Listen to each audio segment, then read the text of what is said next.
자, 한번 정리해 볼게요. 아공, 복공, 구공 해서 일지보살까지 갑니다. 그러니까 일지보살은 사실은 그냥 말하면 진짜 쉬워요. 일지보살은 참나 그대로 사시면 돼요. 와, 쉽죠? 자, 기독교식으로. 야, 자, 예수님이 뭐라고 했나요? 예수님은 딱 봐도 7지, 8지 이상이신데 뭐라고 하시나요? 아주 쉬워요. 아, 나는 내 뜻대로 말하고 행동하지 않고 성령의 뜻대로 말하고 행동했어요. 그럼 7지 이상입니다. 이해되세요? 근데 이제 일지는 저는 이제 성령의 뜻이 뭔지 알겠어요. 이게 일지입니다. 그 다음 더 아래 일주보살은 요즘 성령의 불이 제 안에서 꺼지지 않는 것 같아요. 이게 일주입니다. 꺼지진 않는데 딱히 성령이 뭐라고 하는지는 잘 몰라요. 성령 불 쬐고 있기가 너무 좋아요. 막 행복하고 막 웃고 다니고 막 혼자만 기분 좋아요. 근데 주변은 다 초토화되어 있는데 혼자 기분 되게 좋습니다. 막 사업이 망했는데 직원들 잘릴 판이라 다 지금 울고 있는데 이 또한 참나의 작용일 뿐 하면서 싹 미소 짓고 있습니다. 무섭죠? 복공도인은 이거 가능해요. 네, 아시겠죠? 아라한은요, 아공도인은요, 아예 회사를 안 다니죠. 아공도인은 수패가 있습니다. 그런 일 생길 줄 알고 미리 수패가 있어요. 그러니까 혹시 걱정될 만한 일은 아예 만들지 않습니다. 그래서 아공도인들은 제일 먼저 가정을 버립니다. 왜? 가정만큼 나를 힘들게 할 게 없으니까. 기쁨도 주지만 슬픔도 주니까 아공도인들은 열반 안에 안주해서 살아가는 걸 좋아하기 때문에 참나의 현존을 느끼되 복공까지도 안 가요. 참나의 현존을 느끼되 에고는 무상해서 버릴 거고 참나가 영원하다는 그것만 곱씹기 때문에 이분들은 그 외의 진리엔 관심이 없어요. 그러니까 가정은 일단 버리는 게 상책이고 좋아하지 말라, 못 봐서 괴롭다, 법구경 가르칩니다. 미워하지 말라, 봐서 괴롭다.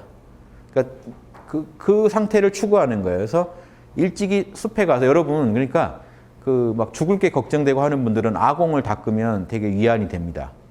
법공까지 가면 더 좋지만 복공까지는 가기 힘들고 당장 내가 마음을 좀 편안하게 하고 싶다 그러면 가정도 무상하다, 새끼도 무상하다, 나라도 무상하다, 오온이 다 무상하다, 내 생각, 감정, 오감이 무상하다 하면 안심이 좀 돼요. 다 무상하니까 뭐 하나 집착할 게 없는 거예요. 그러니까 자연인이 돼가지고 숲에서 나무 아래에서 계속 참나의 현존만 바라보면서 한 생각이라도 발동하면 연놈도 무상한 놈하고 딱딱 치면 됩니다. 요격을 해요. 막 미사일로 요격하듯이 탐진치가 뜨면 요격하면 돼요. 그리고 다시 돌아와요. 열반으로. 자, 그러면 죽을 때까지 그 상태에 있다 보면 걱정이 덜 되겠죠. 죽음에 대해서도 걱정이 덜 되겠죠. 몸이 아파도 고통이 덜 오겠죠. 왜? 아파도 원래 무상한, 고통도 무상하다, 다 무상하다. 이렇게 숲에서 살아가시는 도인을 아라한이라고 하고 아공도인들입니다. 탐나신 분들은 제가 아공도인 되는 법도 가르쳐 드리니까 그래서 아공까지만 연구하시고 숲에 가서 자기 자리 마련하시고 방송국에서 자연인 찍으러 올 수도 있어요.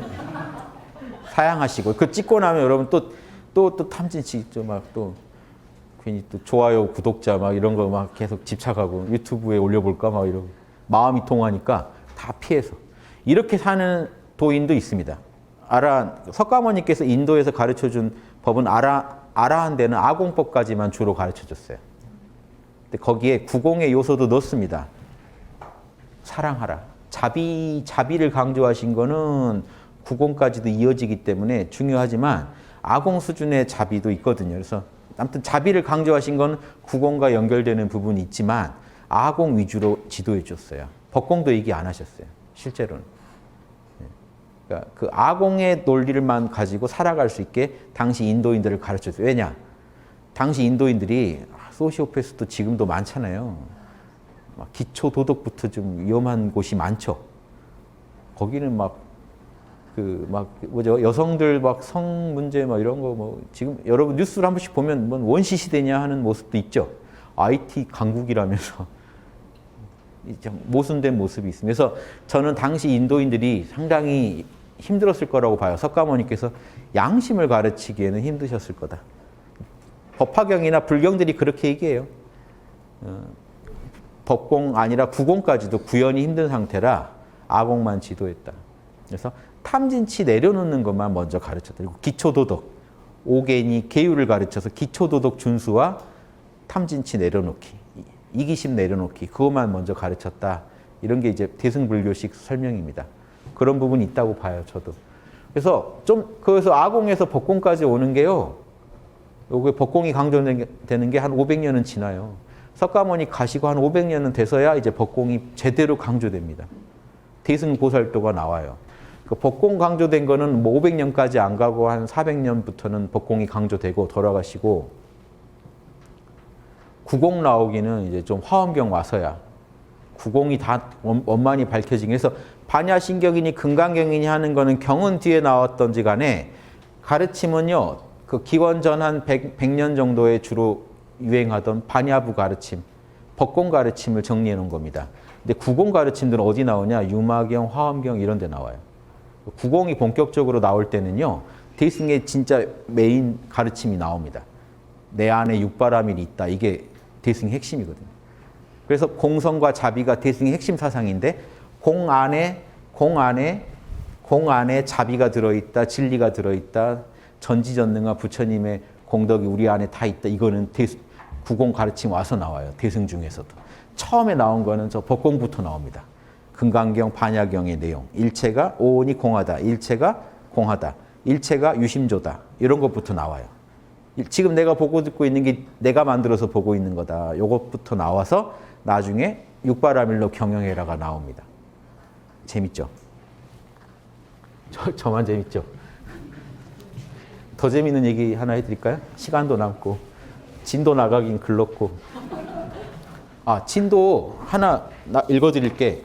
석가모니가 법공까지는 안 가시고 아공의 극치를 노래하시는 게 나옵니다. 각주 3번 보세요.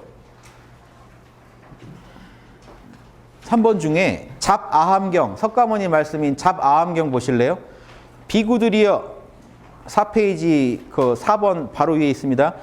그 페이지 번호 바로 위에. 비구들이여, 무엇을 일체라고 하는가? 눈과 색깔, 귀와 소리, 코와 향기, 혀와 맛, 몸과 감촉, 육군과 육군의 대상을 말합니다. 생각과 법칙이다.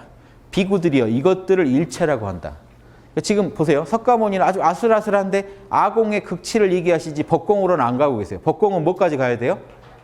그것들이 모두 참나의 작용이다. 이러면 법공으로 가는데, 열반에 들어가라는 걸 가르치시다 분이다 보니까 참나의 현존, 열반 상태에서 쪼그라든 너의 마음을 보면 이것밖에 없을 것이다. 네가 경험하는 우주는 이게 다일 것이다. 요 얘기까지는 해주세요. 석가모니. 이해되시죠? 이게 아공의 극치의 가르침이에요. 여기서 더 나가면 법공으로 연결됩니다. 이 정도까지만 딱 가르쳐 주셨다. 금강경과 반야신경은 여기서 법공까지 더 나온 거고, 그러니까 이 경전연대는 나중이더라도 원래 기원전 한 100년 전부터 반야부 경전들이 만들어져요. 대승경전들이. 거기가 주로 법공을 노래하는 경전들이에요.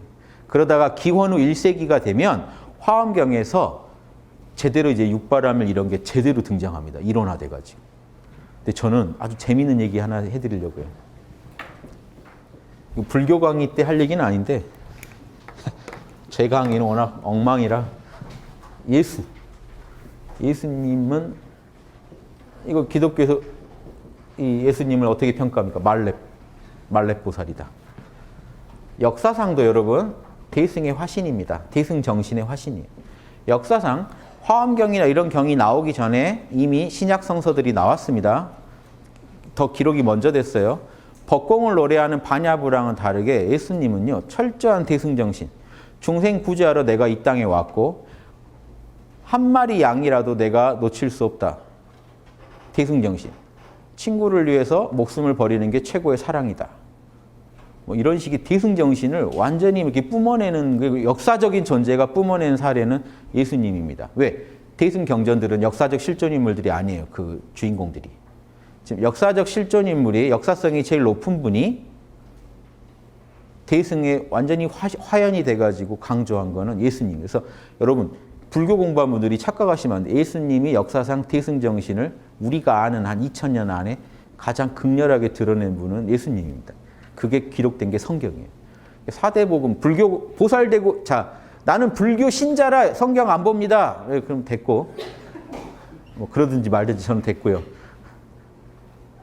보살도를 공부하시려면은 성경을 안 보는 분은 엉터리입니다. 왜? 인류 역사상 대승정신을 온몸으로 보여주신 분은 예수님이에요, 지금. 대승불교의 경전의 주인공들은 실존 인물들이 아니거든요. 관세음 보살 역사상에 있나요? 아미타불이 계세요? 문수, 보현 다 실존성이 없습니다. 유마거사도 실존성이 없어요. 지금 확인된 게 하나도 없어요. 다 유마거사도 화엄경보다 더 뒤에 나온 책이죠. 경전이죠. 이해되세요? 실존성이 없어서 힘이 없는 거예요. 대승불교가 힘이 없는 이유가요. 읽으면 다 판타지예요.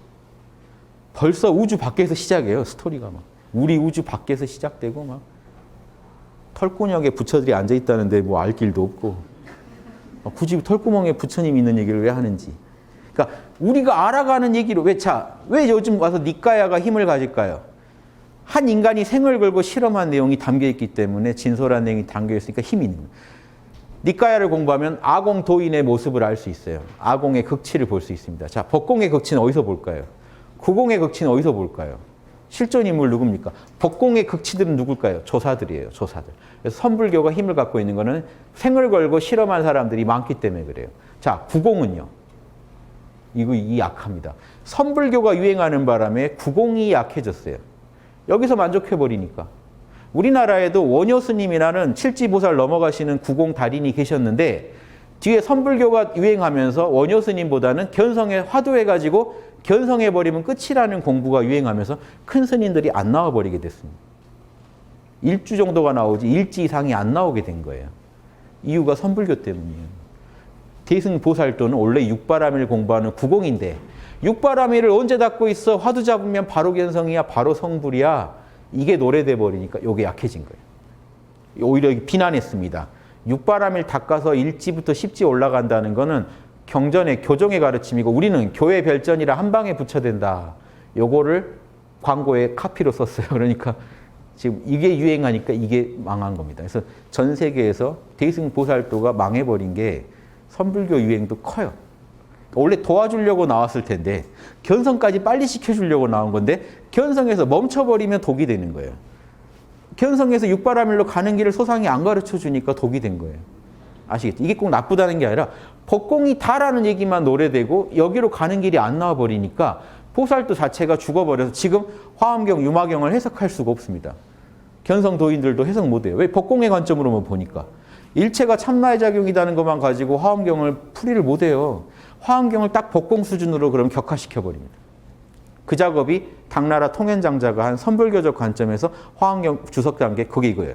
일주보살만 되면 성불이다 이미. 그럼 내용이 뭐냐? 만법을 통으로 깨달았기 때문이다. 참나의 작용인 줄. 과한 얘기 같지만 이런 내용들이 다 얽혀 있습니다. 자, 그래서 제가 예수님한테 주목하는 거는 육바라밀을 걸어댕기는 육바라밀들이 많이 나와야 되는데 법공도인들만 나온다거나 아공도인들만 나와서는 보살도가 힘을 잃게 돼 있습니다. 실존하는 육바라밀을 온전히 구현한 도인들이 나와줘야 돼요. 우리나라에 원효 스님 같은 분 계세요. 그렇죠? 근데 지금 선불교 화두 잡는 데 더 집중하지 그 원효 스님 삶을 이해도 못합니다. 저 파괴했네. 스님이 결혼하다니. 원효 스님은요, 칠지 넘어가시니까 어떻게 했냐면 머리 기르신 거예요. 속으로 돌아오신 거예요. 내가 공부 부족할 땐 승이었는데 공부가 익으니까 속이 됐다 하고 다시 머리 기르고 돌아오신 거예요. 소성거사다. 백성 중에 작은 자다 해가지고 소성거사 이름 붙이고 돌아오신 거예요. 그걸 뭐 파견이 뭐니 하는 건 당시 신라 사회가 대승보살도가 엄청 유행하고 있었어요. 선후배들이 많았어요. 보살들이. 원효 스님 때만 해도. 선불교가 유행하면서 그런 게 다 멈춰지고 산에 가서 견성만 하려고 하는 거예요. 견성만. 자, 그래서 지금 보세요. 소승 이것도 이 선불교도 변형된 소승입니다. 사실은. 보살도를 적극적으로 천명하잖아요. 이 소승 가르침이 유행할 때고요. 예수님 오셨을 때가 기원이죠. 기원. 이제 그 전후에 있었던 일이에요. 유대인 쪽에서는요. 구약이 유행하고 구약은요. 소수만 율법 지켜서 천국 가자예요. 소수만 성령 받아서 성령과 계율 지켜가지고 성령은 더 소수만 받습니다. 예언자들만 성령 받고 나머지들은 계율 지켜서 천국 가자 하는 거예요. 이쪽은요. 아공 닦아서 또 법공도 일종의 변형된 소승입니다. 법공 닦아서 그 참나의 안주에서 구원받자. 근데 재밌는 게 예수님 다녀가신 그 기점으로 대승정신의 화연이 인류사의 실존인물로 출현한 이후로 구약에서 신약 시대로 바뀝니다. 불교에서는 소승의 시대에서 대승의 시대로, 본격적 대승의 시대로 옵니다. 뭐냐? 화엄경이 이제 그 뒤로 나와요. 재밌죠? 그럼 뭐가 다르냐? 신약 시대는요, 뭐가 다를까요? 기독교적으로. 이게 다 소수의 얘기입니다. 이쪽은요, 다수예요. 모두 성령이에요. 다수도 아니고 모든 사람이 다 성령 받을 수 있다는 겁니다. 그렇죠? 여기 저기 소승불교도 꼰대불교예요. 꼰대불교. 소수의 아라함만 대접받는 불교였다고요. 대승불교로 오면서 뭐냐, 모두 성불할 수 있다는 거예요. 이쪽은 성불도 제약합니다. 소승 스님한테 성불하세요 그러면 실례입니다. 열반에 드세요 해야지. 성불을 목표로 하지 않습니다. 아라한이 목표이기 때문에 열반에 드는 게 목표지 부처가 되는 게 목표가 아닙니다. 부처가 되려면요, 계속 윤회해야 돼요. 공덕을 엄청 쌓아야 되거든요. 아라한은 가능해요. 그냥 열반에 들면 되니까. 그래서 자, 모두 성불을 목표로 했고 모두 성령 받아서 구원받자는 거고, 여기는 뭡니까? 성령과 사랑입니다. 이쪽은요, 공성과 자비입니다. 그리고 대승에 와서 특징이, 이건 또 이제 구약 모두 천국, 영생 얻어 천국 가자는 거고, 이쪽은 정토, 보신 영적인 몸 닦아서 다 정토 가자는, 똑같은 사상의 흐름으로 전개됩니다. 예수님 다녀간 이후로 불교도 변하고 유대교도 변해서 신약 시대로 가면 모두 성령불 받아가지고 모두가 다 하나님 자녀가 돼서 지상 천국이 이루어지게 하겠다는 거예요. 이쪽은 모두가 다 성불해서 지상의 불국토를 이루겠다, 용화세계를 이루겠다는 거예요. 재밌죠? 이쪽에서는 그런 존재를 메시아, 이쪽에서는 미르 찾고 있어요. 앞으로 그런 시대로 간다. 이게 역사가 예수님 다녀간 그 기원, 그게 의미가 있어요. 기원 전후가. 인류 운명이 확 바뀝니다. 세계 양대 종교인 불교랑 기독교가 그때 확 질변했다는 거 재밌죠. 저는 그래서 이 말렙보살이 다녀가지 않고서는 이런 일이 없었다고 봅니다. 그러니까 이분을 기독교로 무슨 종교로 재단하지 마시고 보라고요. 육바라밀의 가장 온전한 화형, 그래서 기독교에서 독생자라고 하는 거예요. 육바라밀 제일 잘한 양반, 인간 중에. 그 양반이 왔다 가셔서, 불교에서는 십지보살이에요. 불교식으로 보면 예수님이 아미타불이에요. 따라서 대승경전에서 나오는 불보살들의 모델이 예수입니다. 왜 정토가 서방에 있다고 그랬을까요? 인도에서. 아미타불이 서쪽 땅에 있다고. 이상하죠? 아미타불이 무량수 무량광입니다. 이름이. 빛과 생명. 무량수, 무량한 빛, 생명. 무량광, 무량한 빛. 요한복음에서 예수님 이름이 뭐죠? 빛과 생명입니다. 빛과 생명. 진리와 내가 진리요 내가 생명이니라 하고 왔어요. 그게 무량수 무량광입니다. 갑자기 이상한 얘기 한 것 같지만 예수님이란 말렙보살이 다녀간 뒤로 불교도 바뀌었고 유대교도 기독교로 거듭났죠. 그래서 구약과 소승은 통합니다. 가르침이 똑같다는 게 아니라 통해요. 소수가 구원받는 논리였어요.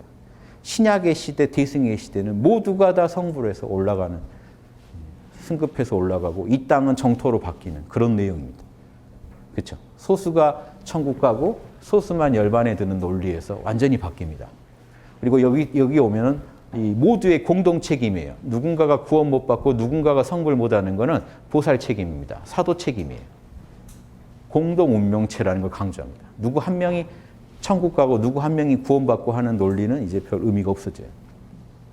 여전히 구약처럼 믿고 있는 분이 있고 여전히 소승식으로 불교를 공부하는 분들이 있습니다만은 대승의 본정신은 그렇습니다. 그래서 저는 예수님의 사상이 어떤 식으로든 대승 불경에 영향을 줬다고 생각해요. 이 단순히 사상이 아니라 이분이 살다 갔다는 게 영향을 줬다는 거예요. 한 사람이 육바라밀로 무장해서 내 뜻대로 안 살고 참나의 뜻대로 살다 간 사람이 있었다는 게 인류사에 영향을 안 줄 수가 없어요. 그게 저는 화엄경, 온갖 정토경들의 영향을 줬다고 봅니다. 간단하게 화엄경이 갑자기 화엄경에 와서 십지경이 처음 시작이었거든요. 화엄경에. 갑자기 보살은 10단계가 있다고 나와요. 그 10단계 내용이 갑자기 정해져서 나와요. 근데 여러분 간단하게 지금 봐도 그 내용이 맞거든요. 그 당시 십지보살까지 가는 길이 어떻게 나왔을까요? 갑자기. 그 전에 없다가. 기원 전에 없다가 기원 후에 갑자기 십지까지 가는 길이 아주 소상히 써져서 나와요. 화엄경이란 책이. 십지경이 원래 원본입니다. 나머지는 나중에 부풀어진 거예요. 전 거기에도 예수님 영향이 없다고 할 수가 없어요. 왜? 말레비 왔다 갔으니까. 여러분 말레비 한번 그 게임판에 들어왔다 나가면 어떤 흔적이 남게 돼 있어요. 왜? 옆에다가 아이템 좀 주고 게임 매뉴얼 공략법 좀 가르쳐주고 가버리면 이게 바이블이 돼버리거든요. 이게 저쪽에서는 유대 땅에서는 성경으로 이쪽 인도 땅에서는 대승경으로 많이 활용이 됐을 거라고 봅니다. 저는 그럼 너 역사적 증거 있냐? 없어요. 그래서 저 무시하셔도 돼요. 학자님들을 무시하셔도 되고 단 말레비 어떤 경지인지를 모르니까 그런 얘기를 하시는 거예요. 말레비 왔다 가면 인류사가 바뀝니다. 그분 왔다 갔다고 우리 연도가 계산하는 법이 바뀐 거예요. 무섭죠? 연도가 바뀌어요. BC, AD 쓰고 있잖아요. 예수님 다녀간 뒤, 예수님 전. 그런 십지보살들이 다녀갔을 때 이야기거든요. 저는 이 상황이 너무 소상하기 때문에 저도 모르죠. 증거는 없지만 여러분 그냥 여러분이 화엄경을 쓸 수가 없습니다. 십지경을 쓸 수가 없어요. 석가모니께서도 아곡만 가르쳤지 더는 못 가르쳤어요. 금강경에서도 십지는 감히 논하지 못합니다. 십지를 논한 경이 십지경이에요. 그래서 화엄경 원래 원 이름이 십지경이에요. 그게 화엄경이라고 그 편을 늘려가지고 내용을 늘린 다음에 이름을 화엄경으로 바꾼 거예요. 원래 이름은 십지경 그냥. 누군가가 영성의 10단계, 보살의 10단계를 써놓고 간 거예요. 쓴 사람은 또 누군지 몰라도 누군가가 그 아이디어를 준 겁니다. 영성엔 10단계가 있다. 재미있는 거는 카톨릭에 가면요. 사랑의 10단계라는 게 있습니다. 옛날 중세 수도사들이 만들어 놓은 거예요. 사랑의 10단계. 십자가의 성 요한 같은 분이 그 책에 소개해 놨어요. 사랑의 10단계가 화엄경 제가 강의할 때 해드렸죠. 화엄경 10단계랑 딱 일치합니다. 설명이 포인트가 똑같습니다. 그래서 사랑의 10단계 끝까지 가면 뭐가 될까요? 완덕의 경지에 이르면서 자기 깜냥 안에 하나님이 돼버려요. 기독교도 원래 하나님 되는 게 목표입니다. 재밌죠? 신약도 하나님 되는 게 목표예요. 근데 인격을 갖춘 하나님이 돼요. 그래서 하나님하고는 차이가 난다 써 있어요. 근데 그분이 그리스도예요. 십지까지 가는 법이 카톨릭에도 지금 전하고 대승불교에도 전하고 있습니다. 재밌죠? 연구는 여러분들이 하시고 저는 자료만 드립니다. 요거는 그냥 여담으로 드린 거예요. 그래서 우리가 이 영성 공부는 실체가 분명하고 가본 사람만이 알 수 있고 가본 사람들이 지구에 와서 만들어 놓은 작품들이 지금 이거예요. 그래서 이거 보고 우리가 연구해서 우리도 따라 가보자는 거예요. 근데 그러다 보면 자명하게 알아지는 게 있어요. 방금 예수님 이야기처럼 안 가본 사람이 대충 지른 건 다 티납니다. 저는 경전보다 다 드러내요. 대승기신론도요. 일부는 다 안 맞은 소리예요. 저는 보면 다 알기 때문에 요건 이거 이 쓴 양반이 한 2지나 갔구나 3지나 갔구나가 나와요. 왜 2지까지는 정확한데 3지부터는 추측으로 가면 소설을 쓰기 시작합니다. 그러면 이 글 저자는 2지까지 갑니다. 불경들 저자들이 대부분 그렇게 높지 않아요. 지들이. 근데 화엄경을 보면은 놀라는 거예요. 10지까지를 쭉 설명해요. 제가 따라갈 수밖에 없는 말씀은 10지까지 쭉 하고 있어요. 이 아이디어는 어디서 왔냐는 거예요. 도대체 누가 이걸 해놨냐는. 실존 인물 중에 찾아야지 실존 인물 밖에서 찾을 수는 없죠. 그래서 저는 예수님을 의심하고 있습니다. 놀라운 게 카슈미르에 가면 카슈미르에 예수님 무덤이 있다는 저는 이제 그거는 알 수 없죠. 진짜 무덤이면 뭐 진짜 난리가 났겠죠. 근데 그거는 중요한 게 아닌데 카슈미르에 예수님의 이야기가 내려오지 않을까 기사를 한번 인터넷 쳐봤더니 카슈미르에 예전에 불경 사차결집인가 거기서 할 때 예수님이 참가했다는 전설이 내려옵니다. 카슈미르에서 있었거든요. 불경 결집이. 재밌죠. 그런 얘기들. 분명히 있을 거다 해서 저도 찾아봤는데 또 그런 얘기가 나올 때 재밌죠. 근데 이거는 뭐 어디다 증거를 쓸 수는 없고 저는 아무튼 제 내면에서는 십지까지 원만히 밝히신 분이 아니면 쓸 수 없는 글이란 건 알아요. 화엄경이. 그럼 누가 이걸 지금 했냐. 근데 그 비슷한 연대에 왔다가 말렙이 있어요. 의심 안 할 수 있겠습니까? 여러분 같아요. 요 양반 수상한데. 저는 이분이 인도를 간지 안 간지도 모르고 전 물증도 없습니다. 분명히 영향을 줄 수밖에 없다. 저분의 영향이 안 가고는 아미타 신앙이니 화엄경의 십지 신앙이 나올 수가 없다. 갑자기. 그 전에 불교에는 정토 신앙이 없습니다. 왜? 열반에 드는 게 목표지 정토 가는 게 목표가 아니기 때문에. 정토는 아예 거론 안 돼요. 정토가 갑자기 등장한 게 아미타. 그럼 아미타경이 어디서 나왔을까요? 시작이 카시미르 쪽에서 나왔어요. 다 거기서 시작됐습니다. 정토 신앙도. 그럼 재밌죠? 그냥 재미로 하는 거 너무 심각하게 들으시는 것 같아요. 재밌으라고 하는 거예요. 어디 가서 얘기는 하지 마시고. 증거가 없으니까. 근데 저는 인류의 영성사를 쭉 이렇게 제 나름대로 통관해 보는데 갑자기 거기서 출몰한, 갑자기 소승에서 대승으로, 갑자기 구약에서 신약으로. 분명히 예수님 오기 전부터 그 흐름은 있는데 정보가 부족해서 못 나가고 있는데 갑자기 이분 다녀간 뒤로 딱 뚫려버려요. 십지가 정립돼 버려요. 구약은 갑자기 탁 날아가 버려요. 유대교를 날려버리고 새로운 성경이 나와버려요. 이거 엄청난 사건이에요. 유대교가 몇천 년을 이어왔는데 그거 날려버리고 새 성경을 써버렸다니까요. 그걸 아무나 할 수 있는 게 아닙니다. 말렙이 다정하야 만들어져요. 그러니까 실존하지도 않았던 역사상 관세음, 문수 여기는 믿음이 가고 실존했던 보살은 우리 종교 아니라고 무시하면 그 보살도에 대한 이해가 참 얕으신 거예요. 종교를 초월하시라. 전 특정 종교 입장에서 얘기하지 않습니다. 제가 어느 종교 나가는 사람도 아니고 저는 저를 믿는 사람이라 제 안에 참나를 믿지요. 에고를 믿는다는 게 아니고 제 에고는 못 믿어요. 위태위태합니다. 제 에고는. 49.9까지 갔다가 막 잠깐 50 넘어봤다가 딱 눈치 보면 또 살짝 내려왔다가 많이 후퇴 안 해요. 49점대에서 후퇴하고 있어요. 뒤로 확 물러나야 되는데 이렇게 해서 보고 있습니다. 살짝 또 주목 안 하면 탁 치고 올라오고. 늘 이렇게 사는 사람인데 이렇게 사는 제가 봤을 때 육바라밀의 진리를 전 자명하게 아니까. 제가 왜 이렇게 일지보살을 강조하냐면 육바라밀의 진리 안에 제가 산 이후로 그 힘으로 살지 뭔 일이 있어도 제가 육바라밀 안에 있다는 느낌이 들면 안심합니다. 그 벗어나 있다는 찜찜이 오면 큰일 나요. 돌아와야 돼요. 이 짓을 계속 하다가 보니까 육바라밀의 길을 걷고 있다는 느낌과 벗어난 느낌을 저는 확실히 알기 때문에 그 길 안에만 놀아도 그 길 안에서 놀자는 주의예요. 저는 그 감각이 있는데 이걸 어떻게 설명해야 할지 저도 모르겠어서 학당 열고는 단학만 지도하고 견성만 지도했어요. 저도. 양심을 어떻게 지도해야 할지 모르겠는 거예요. 저도 어떻게 공부하다 알았지 하고 계속 돌아보고 반성하는 중에 양심 노트란 걸 만들게 된 겁니다. 이렇게 지도하면 되지 않을까? 제가 공부해온 과정을 보니까 늘 반성하고 성찰하는데 그 기준이 성인들 말씀이었고 제 자명 찜찜의 신호였어요. 그래서 표현을 그렇게 쓴 거예요. 제가 해본 공부가 그거라. 자명 찜찜의 신호를 가지고 성현들의 경전과 비추어 보면서 연구하면 분명히 알게 된다. 그게 자기 얘기가 돼버리는 순간이 온다. 그때는 확실히 알게 된다. 그렇게 해서 지금 공부법을 정립하고 지도하고 있습니다. 그래서 많은 분들이 일지까지 가셔야 인생 문제가 해결되고 근본적으로 일주까지만 가도 너무 좋습니다. 얼마나 좋으면 할 일을 마쳤다고 하겠어요. 끝내준다는 거 알아요. 그래서 혹시 여기까지라도 일단 가시라고 저는 당연히 권하는데 여기까지 가시더라도 방금처럼 육바라밀 중한 줄 알고 법공도인이 되시면 닦음 없는 닦음을 닦고요. 법공도인만 돼서 일지에 대한 정보가 없이 가시면 여기서 끝인 줄 아셔버려요. 그거를 저는 말씀드립니다. 여기가 끝이 아니라 더 가야 된다는 걸 아시면서 가신다면 닦음 없는 닦음을 통해 아주 법공도인만 돼도 육바라밀을 이미 굴리시니까 이미 일지 맛도 나고 이미 여러분 삶이 달라집니다. 그래서 법공까지만 가더라도 육바라밀을 알고 가자. 그리고 그렇게 가다 보면 언젠가 육바라밀 전문가 일지가 된다.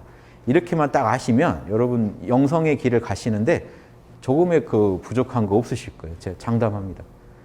이래도 일지가 안 되면 제가 장을 봐서 지지겠습니다. 네, 여러분 열심히 하시라고 제가 도움 말씀 드린 겁니다. 마치겠습니다.